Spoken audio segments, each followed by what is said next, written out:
Hello? Hello. Hello, everyone, and welcome to the Psychology of Spending, Why We Buy. My name is Alexandra Cisneros, and I'm an education specialist here at GreenPath Financial Wellness. GreenPath is a nonprofit consumer credit counseling agency and a HUD-approved housing counseling agency that was started in 1961. At GreenPath, we provide a variety of different services, including one-on-one financial assessments, housing counseling, bankruptcy counseling, and a debt management program. Please check out our new website at www.greenpath.org or give us a call to learn more information about the services we provide. I'm also really excited to let you know that in 2 weeks from today, instead of a webinar, we will be releasing a free online class called Redesigning Your Financial Habits. This class will be posted on our Facebook and our website under online classes. Today we will be talking about the psychology of spending and why we buy so that we can be aware of some of these purchasing urges that we have so that when they come up in the future, you can be intentional to purchase or not depending on the actual need of this purchase. Today's class will pair very well with the online class that is released in 2 weeks, Redesign Our Financial Habits. That one allows you to understand how habits work, and it provides you tools so you can understand the financial habits you already have and areas for an improvement. Then it walks you through step-by-step in creating a plan to change or create some lasting financial habits. So I hope you'll be able to check out that class in 2 weeks when it's released. So we're really excited that you are joining us today, and hopefully your technology is working well. If it is not, please feel free to use the chat feature in the lower right side of your screen to send a message to host or all panelists. I will be the only one reviewing them, so I apologize if I stop for a moment to try and help someone, and forgive me if I do not spend too much time trying to help each individual. This webinar will be recorded, so you can review at a later time if you do miss something. And I do apologize, everyone should be muted coming in, but I do hear some background noise, so if you do hear that you might be, that your voice is being heard, if you could mute yourself, I'd really appreciate it. Oh, and then one last thing about troubleshooting. I did put in the most commonly asked tech question is about the audio and that you can't hear the audio. So I did put instructions on how to reconnect to the audio if you do have problems throughout the class. Okay, so as we start looking at psychology of spending, we're first going to turn our attention to our spending habits. How did we become spenders or savers? There are various factors that have contributed to our current relationship with money. So what do you think some of the influences are to your spending? Just kind of review in your mind what some of those might be. Oops, excuse me. Today, we're going to take a look at a few of them, including values, self-image, social factors, and advertising, and how those factors interact to shape our spending habits.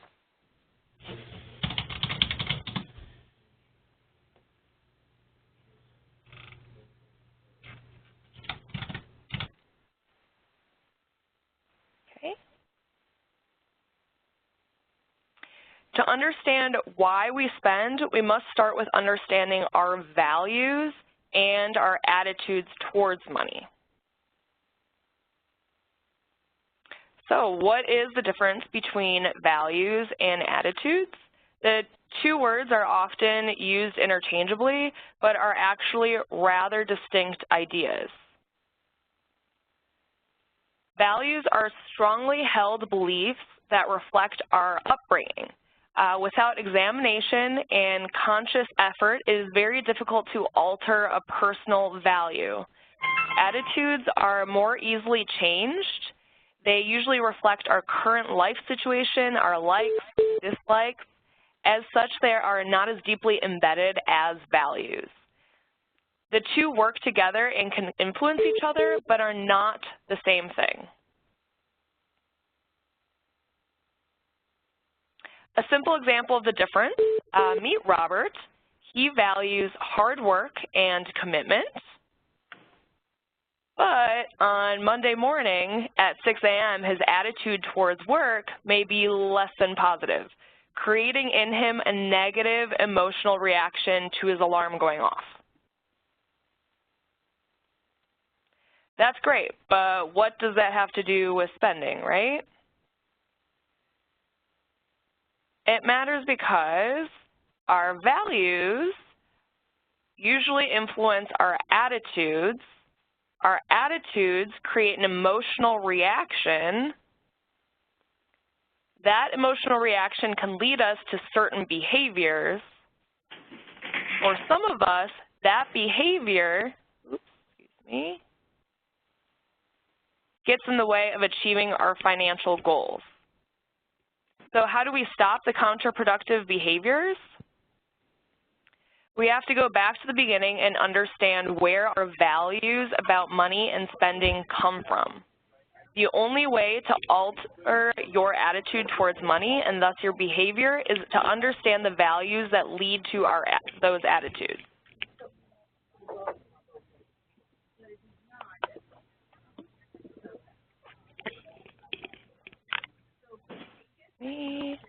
Just trying to mute some of you.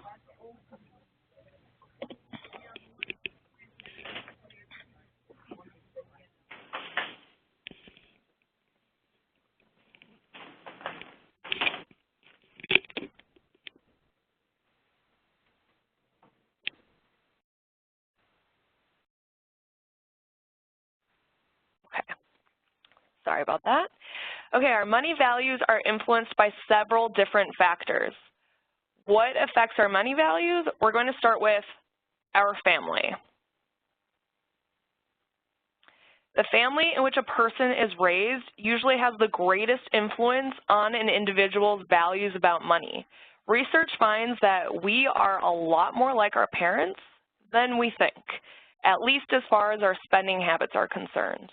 Our tendency to spend or save, the way we manage money, even the brands we choose to spend our money on are all highly influenced by what our parents did while we were growing up.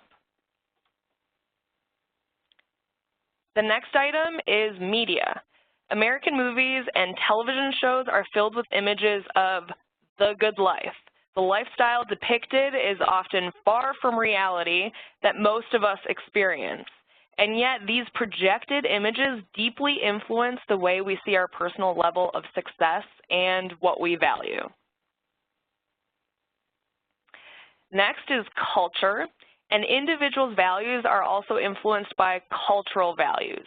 America has a culture of spending. Since the explosion of easily accessible credit that began in the 1980s, our cultural tendency has been a buy now, pay it later kind of mentality. We value material goods and, culturally speaking, tend to judge others on their character, but rather not judge others on their character, but rather on what they own. Next, we're going to do an exercise. So if you can find a piece of paper and something to write down with, then you can jot down some ideas as we go along. Okay, and I'll give you all a moment to find that piece of paper.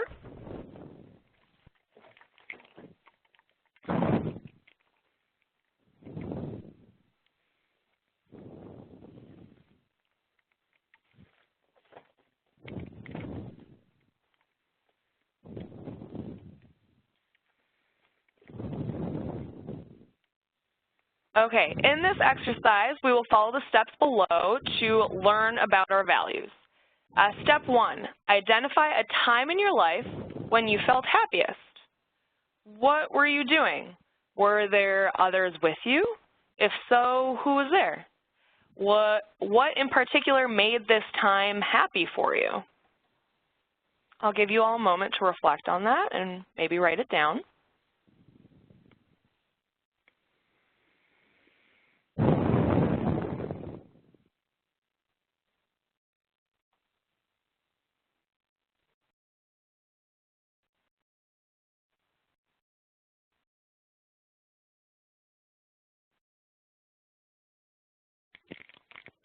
Okay, next, identify a time in your life when you made a difficult decision, but knew with all certainty that it was the right choice. So what about that decision was difficult to make? Did you feel relief once the decision was made? And how did you know that was the right decision? Take another moment to just think about that and jot a few notes down.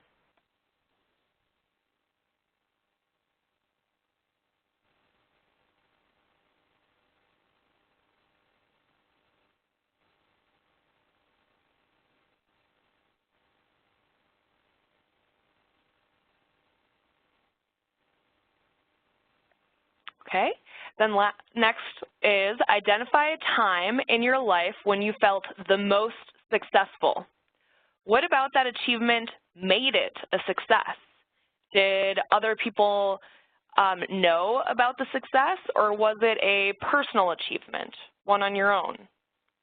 What particularly made you feel successful? Oops, excuse me.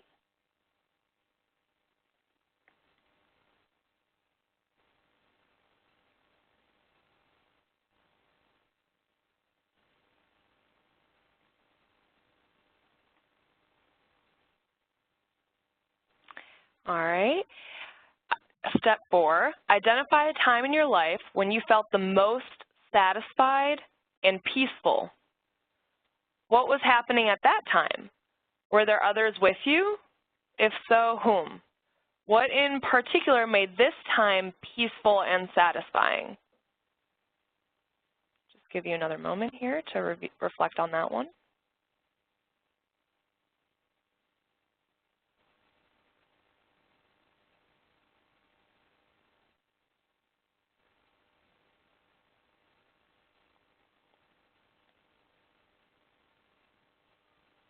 Okay. So using your experiences of happiness, certainty, success, and satisfaction, try to describe in just a few words why each experience was truly important and memorable.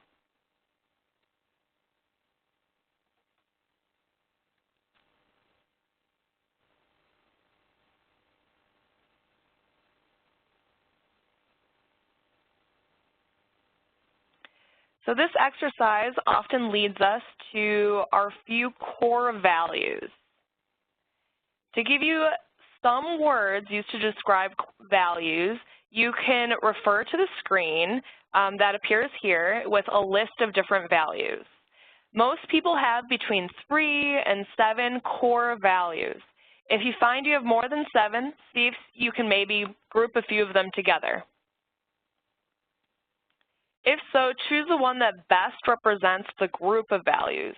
For instance, if you felt most successful after organizing a $1 million fundraising drive for your favorite charity, you may use the value words philanthropy, community, and generosity to describe why that event was meaningful.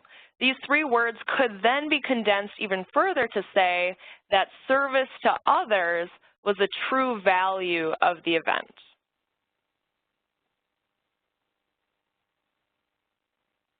And I'll just give you all another moment to review the list of values.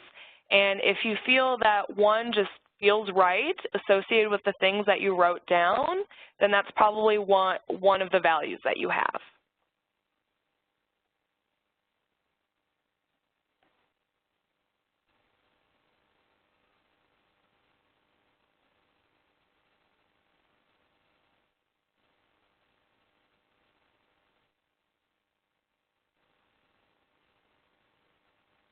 Okay. So once you have once you have defined your core values, think about the ways in which you choose to spend money. Are your spending choices in line with your core values? If not, what changes can you make to better align your spending and values?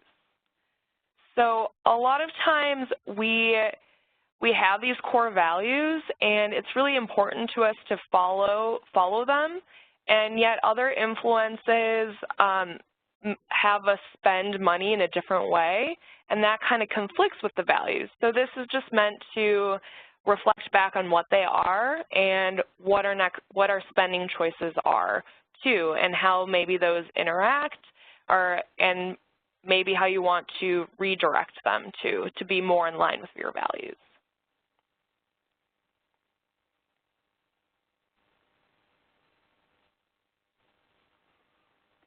So Gandhi said, your beliefs become your thoughts. Your thoughts become your words become your actions become your habits become your values become your destiny. So the question is, are your current spending decisions in line with your defined values? If not, think about how you can make changes to your spending. If your spending and values do not reflect your values, make a change. Make a conscious decision to put your money into things that represent your core values rather than allowing your spending habits to determine your values.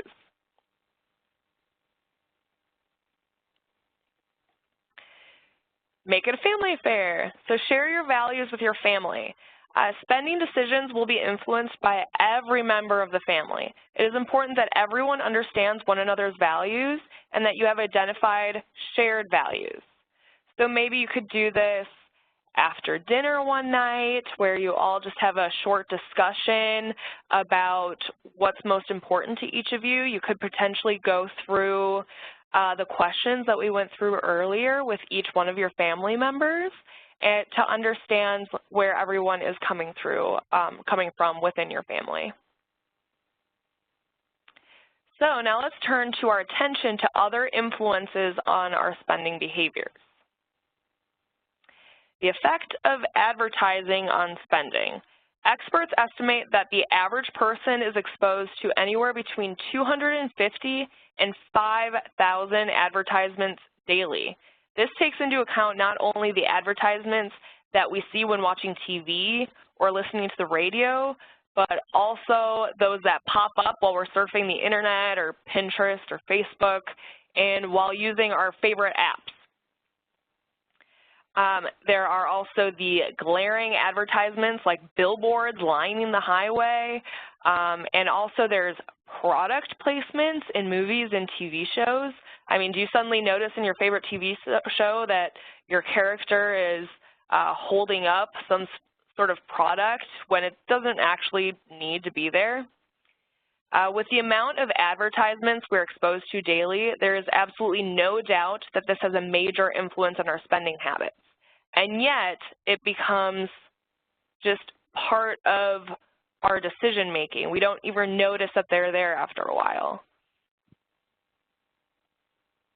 So let's try an exercise, another exercise. This exercise is called the logo game.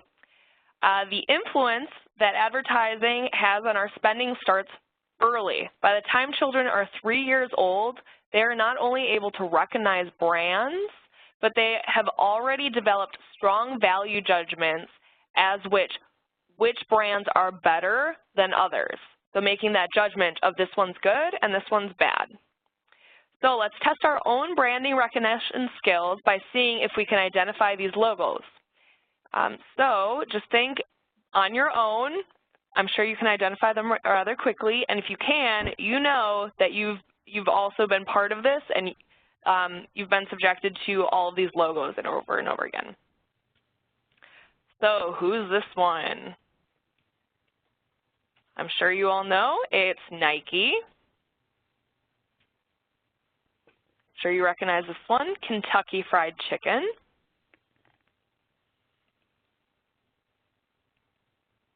How about this one on every corner? Starbucks. Then there's Apple. I've been using this one more and more lately. Amazon.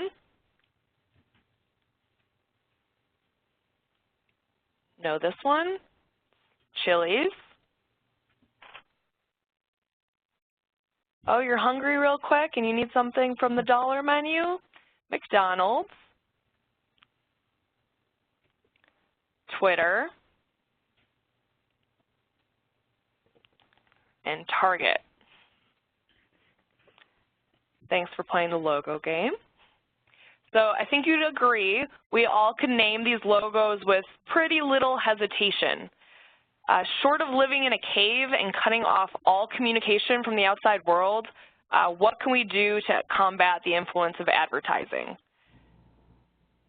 So the best way to combat the influence of advertising on our spending is to understand the tactics advertisers use to get us to buy. And then hopefully by just being aware of them, we can make more intentional choices of whether or not we do want to purchase. So advertisers are constantly throwing images of happy, healthy, smiling people using their particular product. So we see these images constantly. This creates a psychological connection in our brains linking personal fulfillment with these products.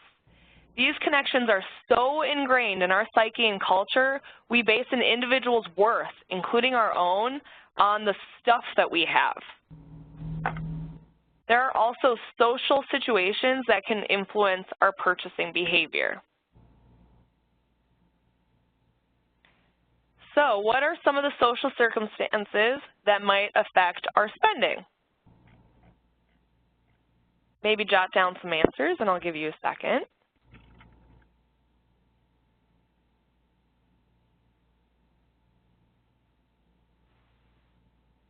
So a few possible answers are some social circumstances and people might be your neighbors, your family, your friends, your family, your friends, society in general, your social class, maybe even your type of job and what the requirements are for dress or other factors within your work. So we are more likely to purchase items from people we know. For example, you are more likely to purchase something at a friend's party than from someone you don't know. That is why companies like Tupperware, Pampered Chef, Avon, Mary Kay, and many others rely on in-home parties to sell their products. Our social class has an influence on our spending attitudes as well. Have you ever experienced a time when you received a significant increase in income only to find that it increased your spending as well? This may be because of your change in social class. A social class is a group of people who have the same social, economic, or educational status in society. When you have more funds available, you may be giving yourself permission to buy more or buy more expensive items. If you are opposed to spending more money with your next raise, consider instead raising your contribution to your retirement for the amount you gained, or set up a direct deposit to a savings account for that same amount. That way, you still know you got a raise, but your net income or your purchasing power is the same as before. So you're not actually spending more money on items for your house or on a bigger home or on a nicer car or anything like that.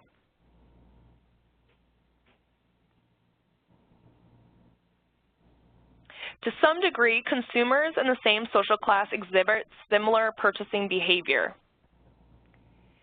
The higher our socioeconomic status, often the more expensive the cars, the houses, the clothing, and food we buy.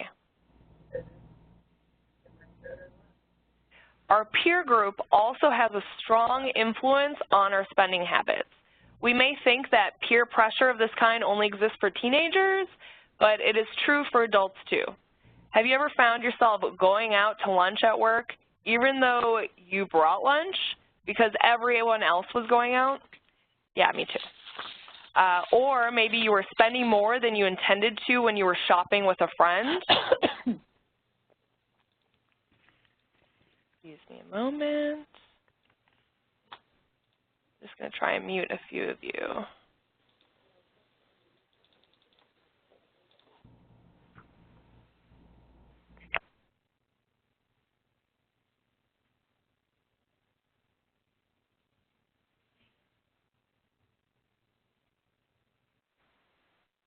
I don't know why we're having that tech issue. Apparently you weren't muted when coming in.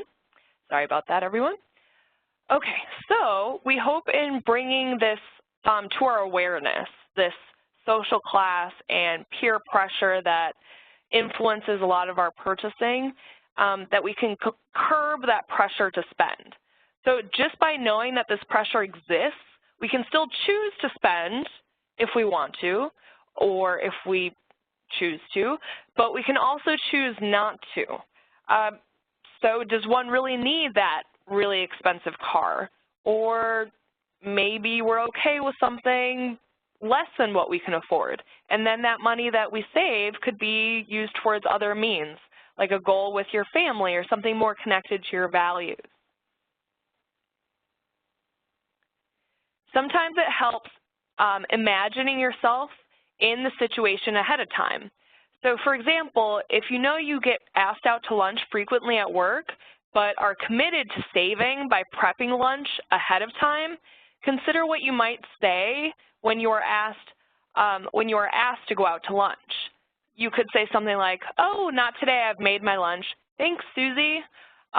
Or you could say something like, "I just ate lunch, but I'd love to come for the company. I just won't be spending anything today." So there are ways to still benefit from those things that you're truly trying to do, like the connection of going out to lunch without actually purchasing anything, if that's something that you're willing to do.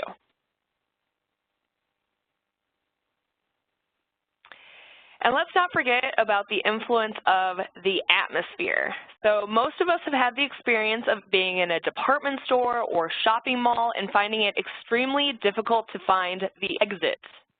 This is not an accident. The longer you're in the store, the greater the likelihood that you will make a purchase. Retailers do this on purpose to control the lighting, the layout, the music, the temperature, and even the smells around you to entice you to buy. So for most people, shopping is not simply an act of purchasing what you need and then going home. Shopping is entertainment and social involvement, and the shopping mall is experiential. So for researchers, malls are vast, complex, and complete. Studies have shown that more actual purchases occur in the third hour of shopping. 3 hours, wow. So malls are designed to keep a shopper there for at least that long with winding architecture, that like bump, bump, bump music, it's like the high energy music, and even adding the pleasing aromas. So it's not too difficult to do when you're there. So another very important factor that influences our spending is our self-concept. Each of us carries a certain set of beliefs about ourselves. This set of beliefs is known as our self-concept or our identity. Generally speaking, we act in ways that are consistent with the idea of ourselves. For example, if a component of one's self-concept includes, "I'm a good cook," that person is more likely to offer to help in preparing food for a party for apart from someone who has the self-concept of being a bad cook. So somebody who's a good cook would also be more likely to spend more money on the food, the preparation, having the equipment, etc., than someone who's a bad cook. So the words "I am" are two of the most powerful words. what you put after them frequently shapes your reality.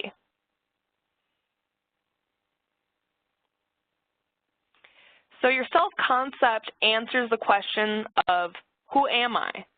So self-concepts may include ideas such as, I'm a hard worker, I'm good at math, or I'm tall.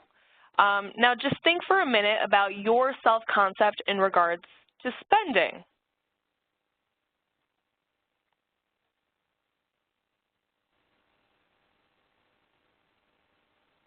Are you a saver, or are you a spender? Are you good with money, or are you bad with money? These are all judgments we put upon ourselves that you can sometimes review and reflect on. Are they accurate? Maybe they are, maybe they're not, but there's always opportunity for change or reflection on that, because that attitude of what you put behind those two words of I am are what lead a lot of our behavior.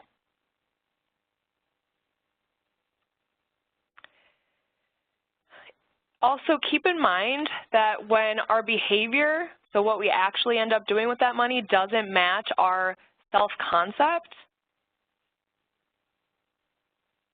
it leads to mental stress. So acting in ways that are contrary to our self-concept can lead to something called cognitive dissonance. In psychology, cognitive dissonance is the mental stress caused when our brains are confronted with contradictory beliefs or values. So here's this woman who's stressed out. Like, what does that mean, right? So for example, a person whose self-concept includes, I am good at riddles, will experience cognitive dissonance if they are confronted with a riddle that they cannot solve, while someone without that self-concept will likely not care as much. So hopefully that makes a little bit more sense too.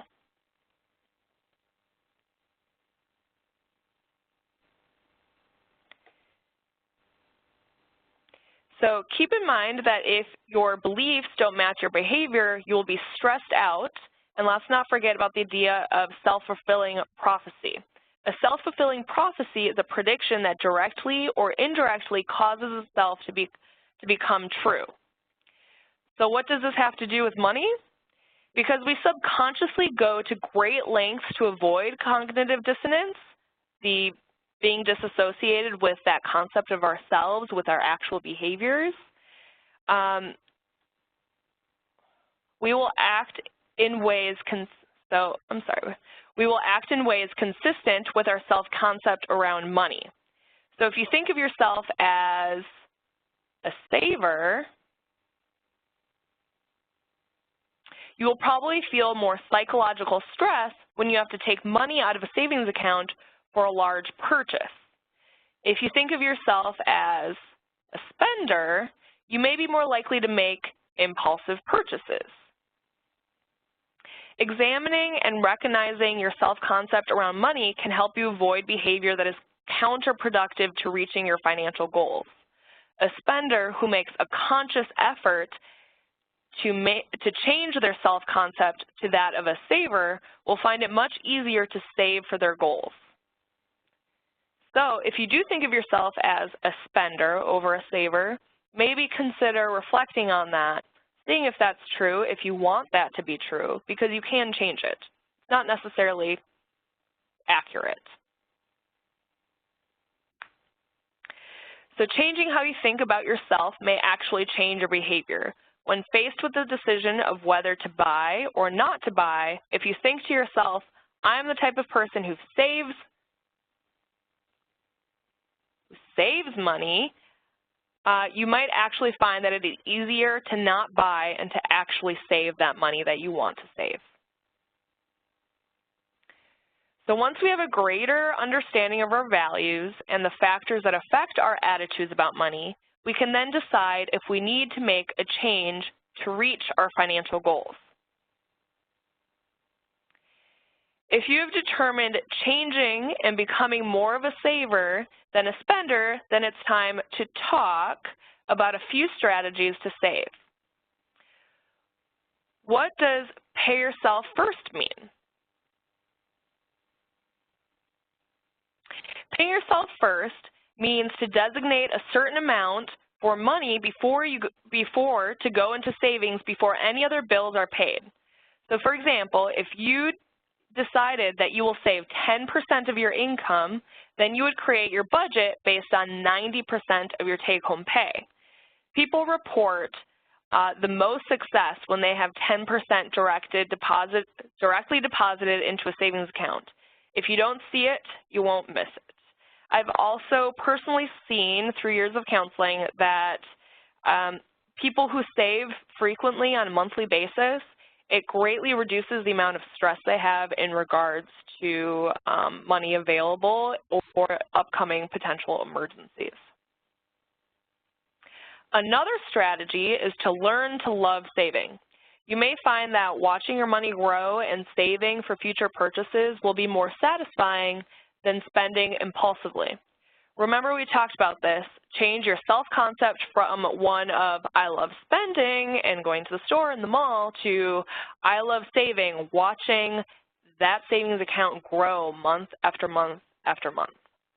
And this can actually help you change your behavior by just reflecting on what you're telling yourself. Align your spending with your values. If you find that you are spending more money than you want on items like entertainment, eating out, clothes, and other wants, review your core values. If entertainment was not one of your top values, why would you spend a lot of money on it then? Find the things that truly matter to you and demonstrate its importance with your spending decisions. Always tie it back to that, to your core values. And finally, please be aware that we are highly influenced by advertising. Think before you buy. What are some strategies that can help prevent those impulse purchases? So maybe before you're about to buy something, reflect these questions back to yourself. And this can assure that you're being intentional with all of your purchases, that they are intentionally connected to your values, or if you know that they're not connected to your values, why it's part of it. So, will I use this item? Do I need it? Where will I put it in my house? Is there space for it?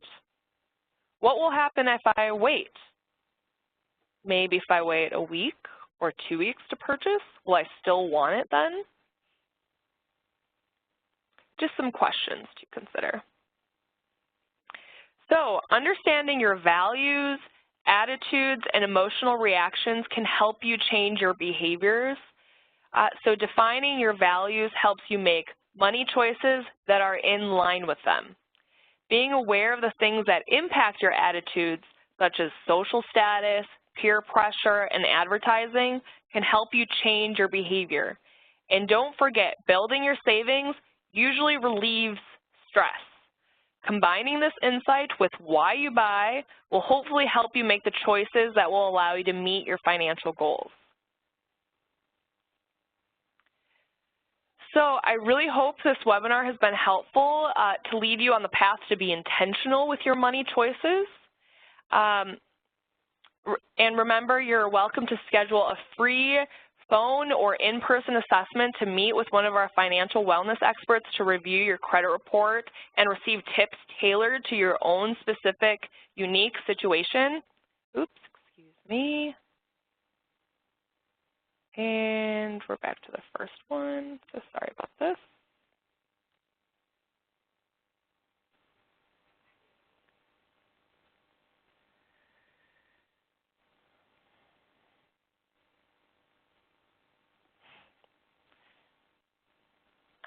Oops, I'm sure somebody knows how to go to the PowerPoint right on the last page.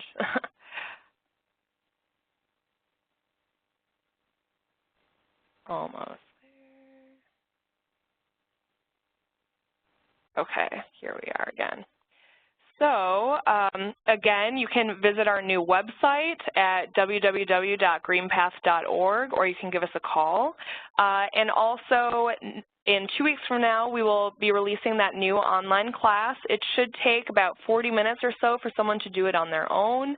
And it's really helpful to just take everything in your head of the different ways that you can improve your financial situation, put it down on paper. Well, actually, with this activity, it'd be Post-it notes. And it helps you create an action plan of how to actually put those ideas and make them into reality, to make them long-lasting habits that can overall improve your financial situation. So it's a really cool online class. So I hope you'll be able to review that in 2 weeks. And thank you all for joining us today. This webinar has been recorded, so that will be available to you. And if you have any additional questions, please feel free to give us a call and talk to an expert. And have a great day. Thanks everyone for coming.